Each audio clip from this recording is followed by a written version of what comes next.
नमस्कार, स्वागत आपका इस न्यूज बुलेटिन में। एक बड़ी खबर हमें लखनऊ से मिल रही है। खनन घोटाले में आईएएस बी चंद्रकला से पूछताछ हो रही है।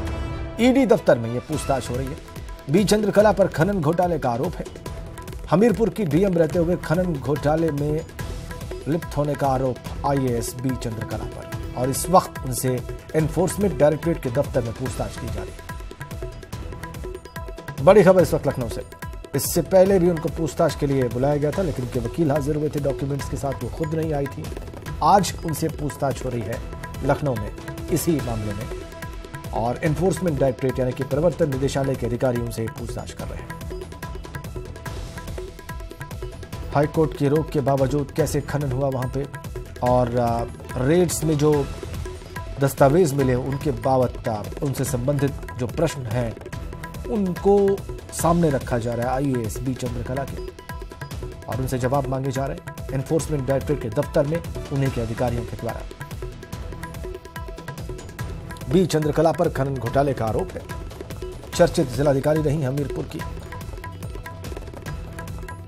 उनके डीएम रहते वहां पर घोटाला हुआ, और चार्ज ये है कि उनके परमिशन के बगैर या उनके इन्वॉल्व हुए बगैर ये हो नहीं सकता था। तो एनफोर्समेंट डायरेक्टरेट के दफ्तर में लखनऊ में उनसे पूछताछ जारी। इस वक्त की बड़ी खबर, बड़ा अपडेट लखनऊ से। बी चंद्रकला पर खनन घोटाले के मामले में एनफोर्समेंट डायरेक्टरेट के दफ्तर में पूछताछ।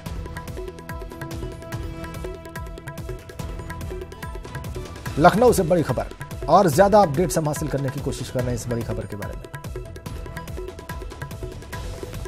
बी चंद्रकला पर खनन घोटाले का आरोप है।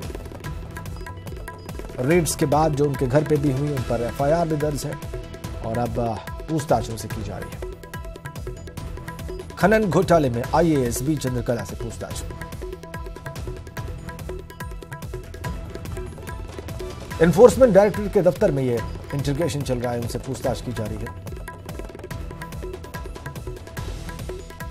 हमीरपुर की जिलाधिकारी रहते हुए खनन में घोटाले में शामिल होने का आरोप उनके ऊपर।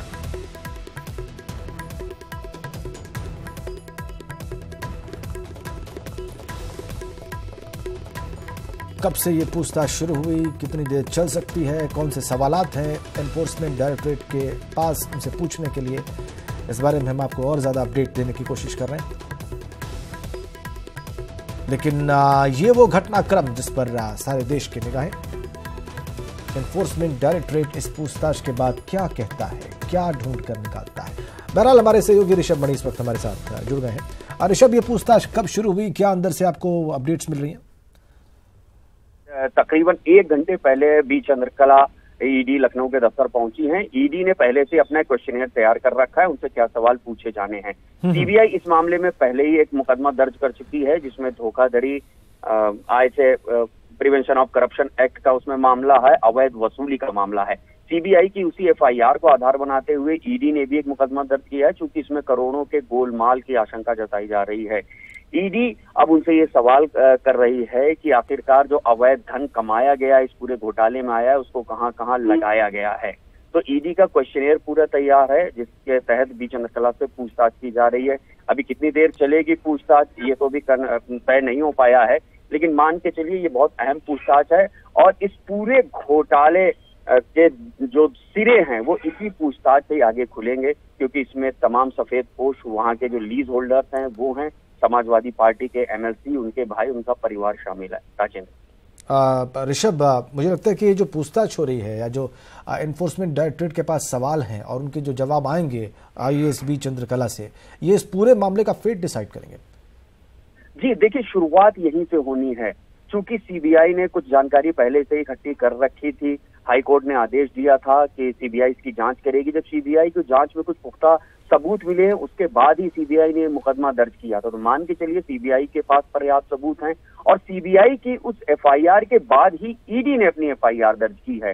तो सीबीआई के पास सबूत है, और अब वही ट्रांसफर होंगे ईडी के पास, और ईडी उसमें जो वित्तीय लेन देन है, जो अवैध वसूली की गई है, जो अवैध धन कमाया गया है, उससे कौन सी संपत्तियां बनाई गई है, इसकी पूछताछ करेगी। तो आज की ये अहम पूछताछ है, इसके बाद ही इस मामले में कुछ नए पहलू सामने आ सकते हैं। राजेंद्र, बहुत धन्यवाद ऋषभ आपका।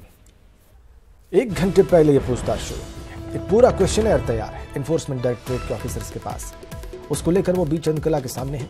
बी चंद्रकला को उन प्रश्नों के उत्तर देने हैं और वो जो उत्तर देंगी वो ये तय करेगा कि ये इन्वेस्टिगेशन, ये सारा मामला किस दिशा में आगे बढ़ेगा।